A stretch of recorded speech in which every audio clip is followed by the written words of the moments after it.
Olá, prezados colegas advogados e advogadas. Hoje nós iremos trocar algumas ideias sobre ação indenizatória por erro médico. Quem não me conhece, eu sou o professor Joseval, eu coordeno 2 cursos de pós-graduação aqui em São Paulo, um curso de pós-graduação em Direito Médico e da Saúde e também um curso de pós-graduação em Direito do Consumidor. Se você quiser saber mais, quiser me acompanhar nas redes sociais, me acompanhe aqui pelo Instagram, @prof.joseval.viana. Eu estou sempre tratando de assuntos importantes sobre o direito do consumidor e também sobre o direito médico. Muito bem. Quando nós falamos em responsabilidade por erro médico, nós devemos considerar 3 esferas importantes.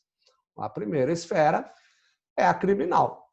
Todos os colegas sabem que quando um médico comete um erro, pode ser uma lesão corporal culposa ou até um homicídio culposo, muitas vezes nós requeremos a instauração de inquérito policial, isso quando já não é solicitado, até mesmo pelo próprio hospital, que seja apurado eventual prática de crime, né? Embora se saiba que, quando se trata de erro médico, a responsabilidade civil sempre será na modalidade culposa, ou seja, negligência, imprudência e imperícia. Nós vamos trocar algumas ideias sobre isso mais para frente.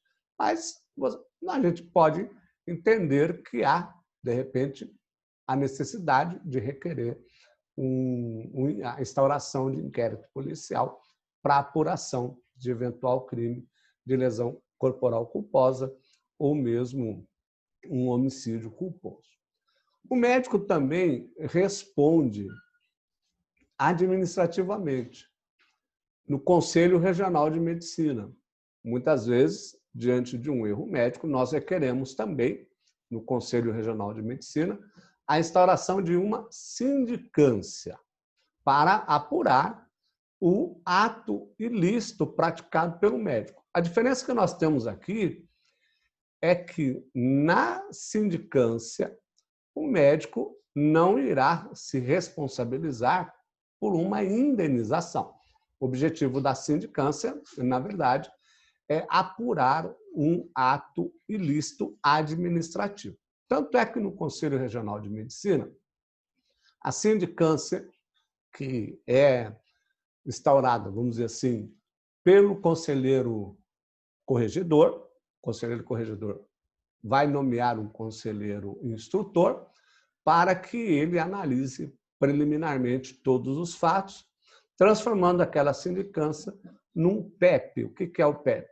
É um processo ético profissional. Então, diante de um erro médico, há a possibilidade de requerer a instauração de uma sindicância para apurar todos os eventos que aconteceram, aquele erro médico, e que vão ensejar até mesmo uma sanção administrativa ou, dependendo da gravidade, até mesmo a exclusão desse médico do quadro do Conselho Federal de Medicina. Muito bem. E aí nós temos também a ação civil, a ação indenizatória. É dela que eu vou tratar algumas ideias com os colegas e com as colegas. E aqui eu queria deixar claro que nós vamos trabalhar de acordo com a súmula 608 do STJ. Por que a súmula 608 do STJ? Porque nós temos o erro médico praticado pelos médicos de hospitais públicos e pelos médicos de hospitais particulares. Meu foco hoje será médico de hospitais particulares. Por isso que eu fiz referência da súmula 608 do STJ, porque a súmula 608 dispõe que nós vamos aplicar o Código de Defesa do Consumidor nos contratos de planos de saúde, exceto os planos de saúde de autogestão. Isso significa que nós temos algumas modalidades quanto aos contratos de planos de saúde. Dentre elas, nós podemos dizer que existe o plano de saúde individual, plano de saúde familiar, o plano de saúde coletivo e o plano de saúde empresarial. E aí vem o plano de saúde de autogestão. Todas essas modalidades que eu citei aqui, exceto o plano de autogestão, o plano de saúde de autogestão, eu aplico o Código de Defesa do Consumidor. Quer dizer, todo problema, inclusive erro médico, que envolver a operadora, o hospital e o médico, quem cometeu o erro foi o médico, certo? Mas a responsabilidade é solidária da operadora do plano de saúde, do hospital e do médico. Então, via de regra, eu coloco os três no polo passivo da ação, quando eu estou propondo a ação judicial indenizatória. Então, veja, já que eu aplico o Código de Defesa do Consumidor nos planos de saúde, porque é uma prestação de serviço, tanto é que o artigo 14 do Código de Defesa do Consumidor é muito claro quando ele dispõe que o médico ou o fornecedor, né, que eu tenho fornecedores pela prestação de serviço, respondem solidária e objetivamente, exceto o médico. Então, a operadora e o hospital vão figurar no polo passivo da ação judicial. E o médico? O médico também irá figurar no polo passivo da ação judicial. Só que eu tenho que dividir essa responsabilidade. Que responsabilidade que é essa? A responsabilidade objetiva, que vai envolver o médico e vai envolver, a responsabilidade objetiva, que vai envolver a operadora de plano de saúde e vai envolver o hospital. Então, essa responsabilidade objetiva está lá no artigo 14 do Código de Defesa do Consumidor. E a responsabilidade do médico é uma responsabilidade subjetiva, que está no artigo 14, parágrafo 4º do Código de Defesa do Consumidor. Não importa se esse médico seja prestador de serviço, não importa se esse médico esteja registrado ou não, seja funcionário ou não, mas ele responde. Se nós observarmos o artigo 34 do Código de Defesa do Consumidor, o prestador de serviço responde, inclusive, pelos seus prepostos. Veja o seguinte, o único cuidado que eu preciso ter aqui é que tem muito médico que aluga o hospital. Ele não faz parte da equipe médica, ele não é funcionário, ele não é empregado, ele não faz parte da equipe médica. Então, eu tenho que observar o seguinte, esse médico, ele faz parte da equipe médica ou ele não tem relação nenhuma com o hospital? Ele só alugou a sala e aí alugou a UTI, o centro cirúrgico e cometeu um erro lá. Bom, se ele não pertencer à equipe hospitalar, e é muito fácil levantar, a gente pode entrar no site do hospital e o próprio site do hospital indica quais são os médicos que fazem parte da equipe, né, da equipe médica. Então, para nós e para o seu cliente, não é necessário saber se aquele médico é funcionário ou não. Só precisamos saber se aquele médico faz parte da equipe médica.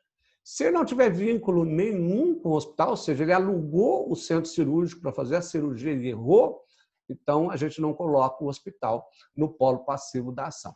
Via de regra, ou seja, 95% das ações judiciais que nós temos, nós colocamos, né, o médico, porque ele sempre tem vínculo, não importa se ele seja terceirizado, não importa se ele só pertence à equipe médica, não importa se ele não seja registrado. Então, a fundamentação para as ações judiciais de erro médico é totalmente diferente para a fundamentação nos casos de hospitais públicos. Por quê? Porque a saúde não é paga. A saúde do hospital público não é considerada uma prestação de serviço. Nós recebemos boleto, né, conta da luz, recebemos a conta da energia elétrica, mas não recebemos os boletos para pagar né, a saúde, para pagar qualquer tipo de tratamento médico, porque o serviço, o SUS, é gratuito. Muito bem, por isso que nós não aplicamos o Código de Defesa do Consumidor quando houver erro praticado por médico de hospital público. Então, eu não quero, até porque a fundamentação é outra, a situação jurídica, a competência é outra, então eu vou ficar, né, só hoje, numa próxima oportunidade, eu posso falar sobre o hospital público. Muito bem. Então, veja o seguinte, olha que coisa interessante. Então, eu vou propor a ação judicial, vou pôr no polo passivo o hospital, vou pôr no polo passivo a operadora de plano de saúde e o médico. Colocando o médico ou não, então nós estamos diante de um litisconsórcio facultativo.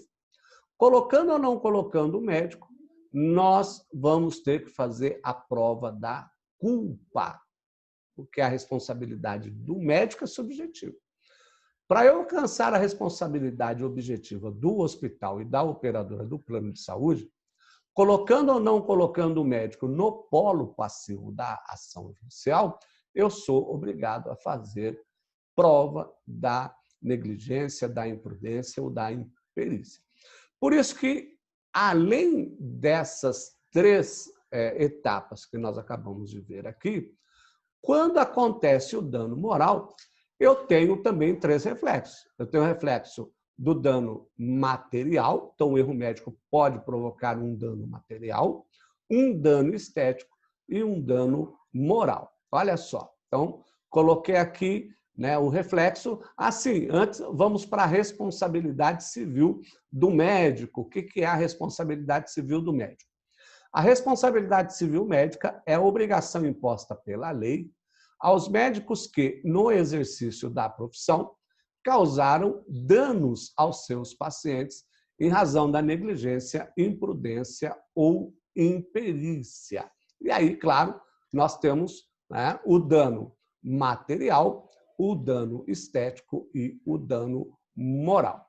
E é claro que eu preciso, né, antes de nós avançarmos, é importante eu dizer que quando a gente fala de negligência do profissional de saúde ou especificamente do médico, nós sabemos que no direito médico os conceitos do que é negligência, imprudência e imperícia são um pouco diferentes do direito civil, da responsabilidade civil.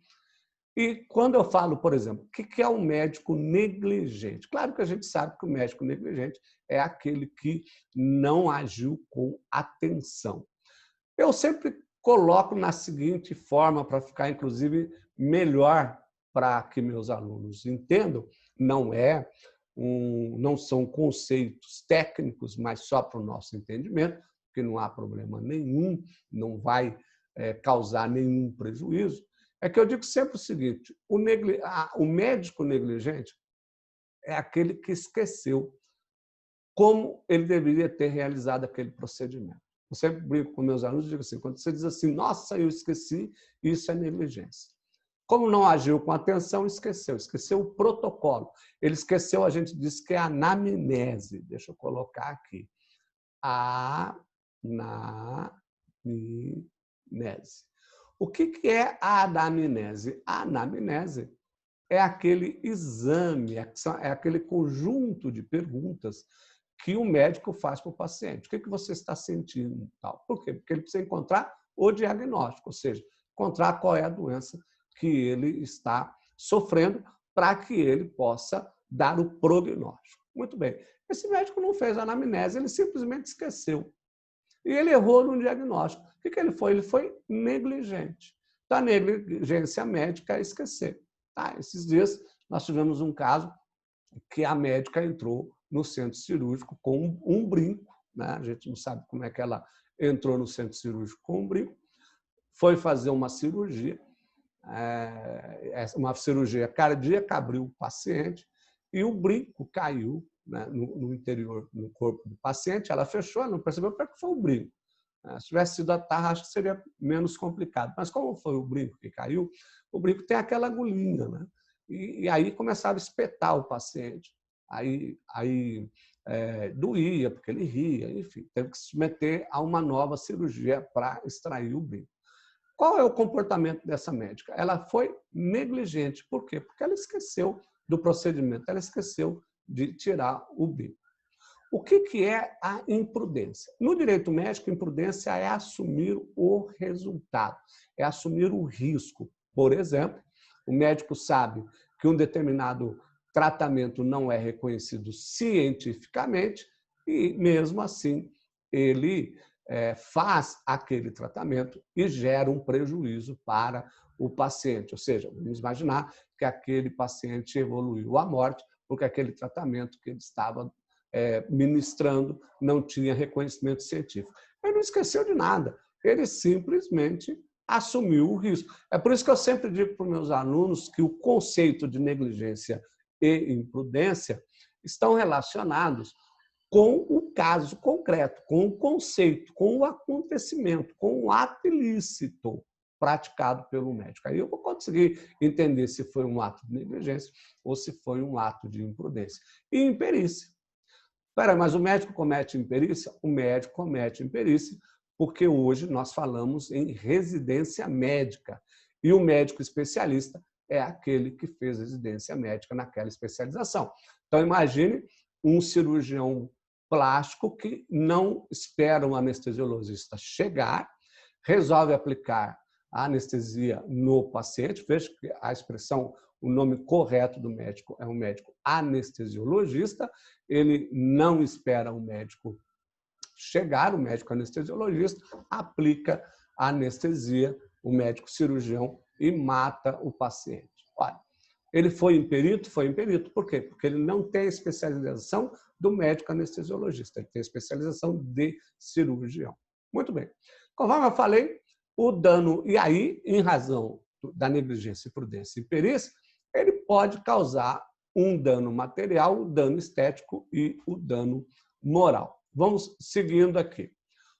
Aí o dano material, a base no artigo 402, há outros artigos, mas eu vou trabalhar só com alguns deles, dispõe o seguinte: salvo as expressões expressamente previstas, salvo as exceções expressamente previstas em lei, as perdas e danos devidas ao credor abrangem, além do que ele efetivamente perdeu, dano emergente, o que razoavelmente deixou de lucrar, lucro cessante.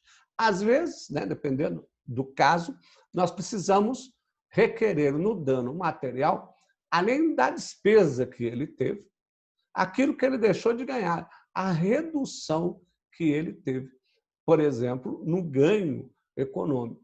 Então, eu costumo muitas vezes, quando o cliente foi vítima de erro médico, e ele não tem nada a ver com aposentadoria, em razão de ter sido vítima com erro médico, eu vou requerer uma pensão mensal vitalícia para ele. Se ele trabalhava, eu vou requerer o valor da pensão mensal vitalícia, proporcional.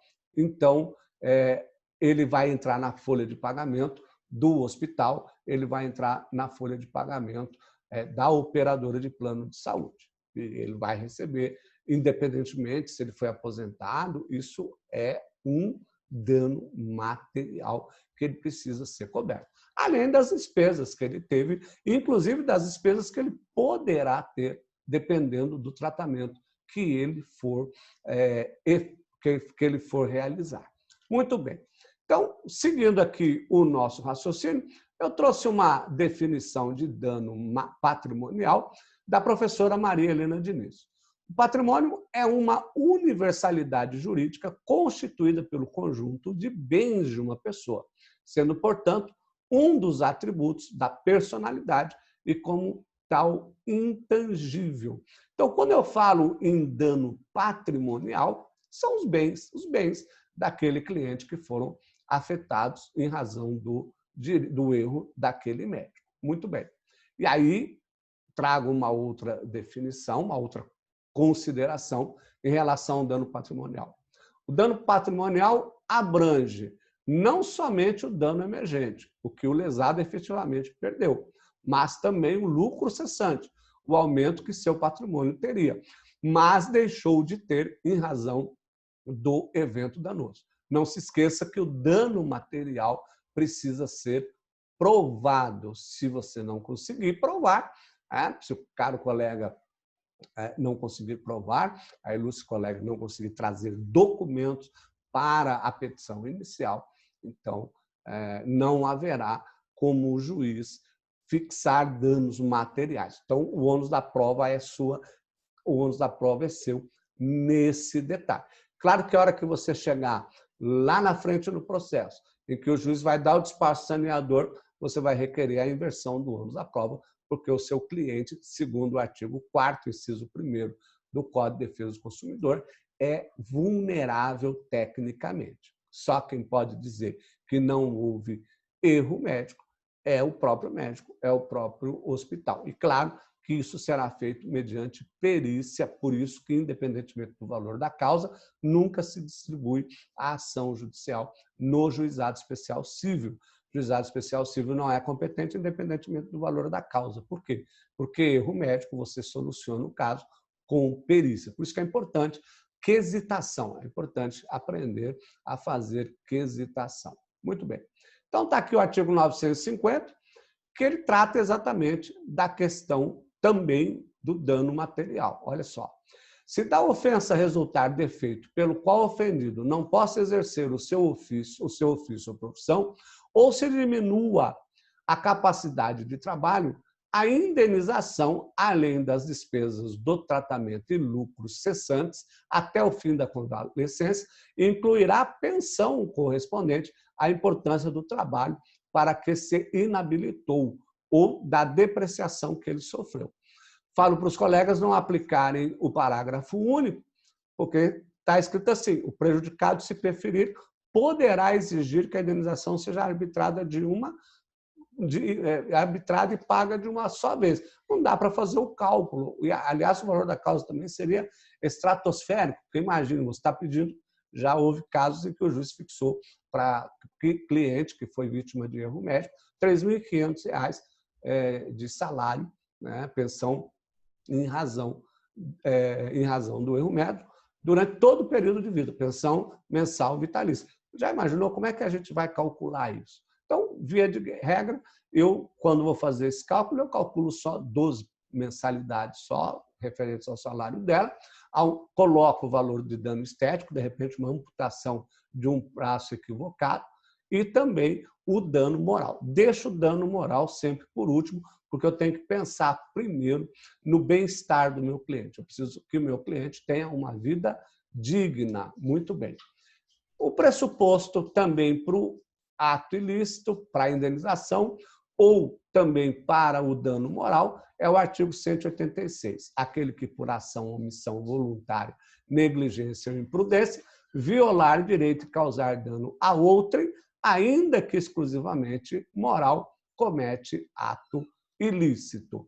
Então, eu tenho a ação ou omissão voluntária, comissiva ou omissiva, qualificada juridicamente, isto é, que se apresenta como um ato ilícito, pois ao lado da culpa como fundamento da responsabilidade, temos o risco. A regra básica é que a obrigação de indenizar pela prática de atos ilícitos advém da culpa. E aí é importante, porque eu tenho que raciocinar o seguinte: eu tenho uma ação ou omissão voluntária. Então, eu vou trabalhar com omissão voluntária. E aí eu tenho um dano efetivo e o nexo de causalidade. Eu falo para os meus alunos o seguinte: muitas vezes esquecer a gase ou a compressa cirúrgica no interior do paciente não causa dano. Eles ficam abismados. Como que não causa dano? O cliente não está sentindo nada. A não ser que aquela gase provoque uma infecção, aquela gase faça com que o paciente se submeta a uma outra cirurgia. Por isso que o artigo 927 do Código Civil dispõe o seguinte: aquele que praticar um ato ilícito e cometer dano a outrem é obrigado a repará-lo. Então, houve uma prática de ato ilícito? Houve, mas houve um dano? Não, não houve. Então, não tenho que indenizar. Aí eu falo para ele, mas o paciente não quer ficar com aquela gase. Ótimo. Então, o dano que você vai, né, a indenização é o fato dele ter que se submeter a uma nova cirurgia para poder retirar a gase. Percebeu? Aquela gase não está Então, olha só, qual foi a ação, qual foi a omissão do médico? Esqueceu o agase. Qual é o dano efetivo? Uma nova cirurgia que coloca a vida do paciente em risco. Qual é o nexo de causalidade? Em razão do esquecimento da gase, houve necessidade de se fazer a cirurgia.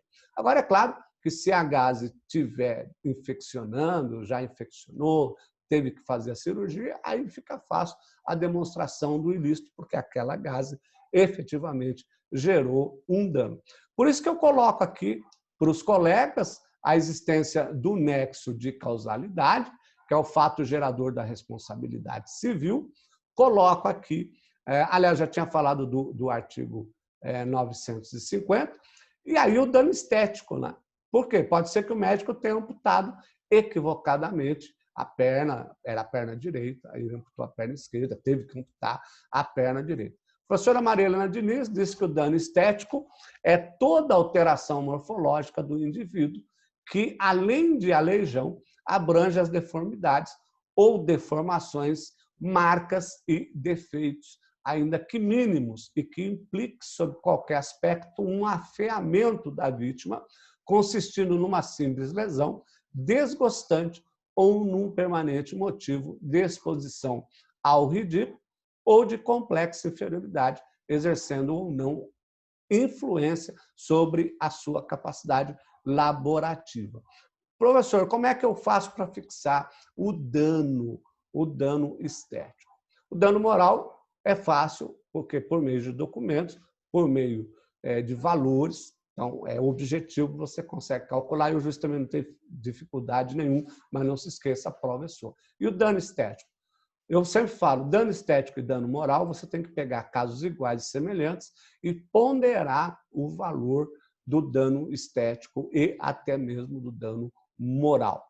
Tá? Então, para você poder avaliar, veja qual foi o sofrimento, qual foi o dano que o seu cliente teve, faça uma pesquisa jurisprudencial, comece lá no STJ, faça uma pesquisa jurisprudencial e fixe aí o valor do dano estético, tá certo? Seguindo aqui o nosso raciocínio, aí, por último, o dano material. Não se esqueça que nós estamos dizendo que o erro médico, abrange, muitas vezes, o dano material, o dano estético e o dano moral. O que é o dano moral? O dano moral é a ofensa ou violação dos bens de ordem moral de uma pessoa, isto é, aqueles que se referem à sua liberdade, à sua honra, à sua saúde mental ou física ou à sua imagem. Aqui nós temos uma vantagem também, que o dano moral, aqui neste caso, é o dano moral in re ipsa, ou seja, eu não preciso fazer prova. Por que eu não preciso fazer prova? Imagine você que uma pessoa foi vítima de erro médico. Ela precisa fazer prova de que ela sofreu um impacto emocional? Precisa fazer prova que houve um desequilíbrio? Imagine uma pessoa que teve amputação de uma perna de forma equivocada e teve que amputar as duas. Então, veja, eu não preciso fazer prova. Por isso que é o dano moral in re ipsa, ou seja, é o dano moral presumido. Por quê? Porque ele ofende a dignidade da pessoa humana. Ofende a dignidade da pessoa humana, está no artigo 1º, inciso 3º da Constituição Federal. Aqui, a dignidade da pessoa humana. Muito bem. O que é a dignidade da pessoa humana? Eu gosto do conceito do professor Ingo Wolfgang Sarlet, que o professor diz o seguinte: o princípio da dignidade da pessoa humana é a qualidade intrínseca de cada ser humano que o faz merecedor do mesmo respeito e consideração por parte do Estado e da comunidade, implicando, nesse sentido, um complexo de direitos e deveres fundamentais que assegurem a pessoa contra todo e qualquer ato de cunho degradante e desumano, entra aí o erro médico, como venham a lhe garantir as condições existentes mínimas para uma vida saudável, além de propiciar e promover sua participação ativa e corresponsável nos destinos da própria existência e da vida em comunhão com os demais seres humanos. Então, é importante entendermos que o erro médico, ele abrange também o aspecto material, o dano material, o dano estético e o dano moral, que é o impacto que a pessoa sofre, emocional, desequilíbrio emocional, o impacto psicológico. Professor, como é que eu faço também para fixar o dano moral? Por meio de decisões iguais ou semelhantes, fazendo uma pesquisa doutrinária muito importante. Então, o que nós vimos? Que o ato médico, né, abrange a esfera civil, a esfera criminal e a esfera administrativa. Vimos também que ele pode abranger esses três aspectos: o dano moral, o dano material e o dano estético. Espero que este bate-papo que nós tivemos aqui serviu para dar um esclarecimento, inclusive, do que é o direito médico, né? Porque muitos alunos, muitos colegas me perguntam, para fazer uma pós de direito médico, é necessário entender de medicina? Não, nós somos advogados, eu sou advogado, eu atuo nessa área, e o direito médico é um elemento importante de aprendizagem para nós ampliarmos o nosso conhecimento nas ações indenizatórias. Não só nas ações indenizatórias contra os médicos, mas também aprender a defender os médicos das ações indenizatórias. Então, está aí esse bate-papo agradável que nós tivemos e espero, em próximas oportunidades, trazermos aí outras conversas sobre direito médico e da saúde. Quero agradecer o convite que me foi formulado pela OAB e espero, em uma nova oportunidade, trazer outros assuntos relevantes da área de direito médico e de direito do consumidor. Muito obrigado, um grande abraço a todos os colegas e a todas as colegas.